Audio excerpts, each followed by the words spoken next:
Operasyon at mga transaksyon sa Urdaneta City Hall nananatiling normal sa kabila ng kontrobersiya sa liderato. Tutukan sa report. Wala ang alkalde sa kanyang tanggapan sa Urdaneta City Hall nang puntahan namin pasado alas 9 kaninang umaga. Lunes pa raw huling pumasok sa opisina ang alkalde. Wala rin ang vice-alkalde sa kanyang opisina.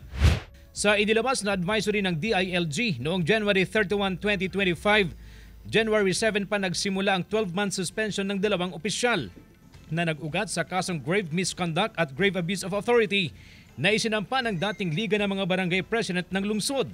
Mismong ang Malacanang ang naglabas ng desisyon noong January 3. Pero tuloy-tuloy pa rin umano ang kanilang panunungkulan base sa mga report na natanggap ng DILG. Umuupo na rin dapat ang highest at second highest ranking sanggunian members bilang acting mayor at acting vice mayor.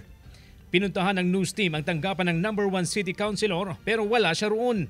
Wala rin kaming naabutan na tao sa tanggapan ng number 2 city councilor. Sa kabila ng umano'y krisis sa liderato sa City Hall, tuloy ang operasyon ng lokal na pamahalaan. Normal ang mga transaksyon sa bawat tanggapan at tuloy rin ang pagpapatupad ng mga programa. Sa aking pananaw po, wala po epekto para dito sa aming syudad dito po sa Urdaneta po. Kasalukuyan nga po nakakuha pa nga po ako ng transaction sa City Hall po. Ang sadya namin dito, yung para lakarin yung koreksyon ng baptismal yung birth certificate ng anak ko.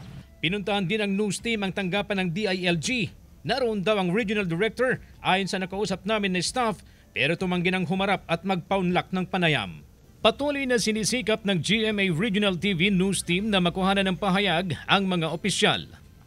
Kasama si Henry Duminsil, CJ Torida, One North, Central Luzon.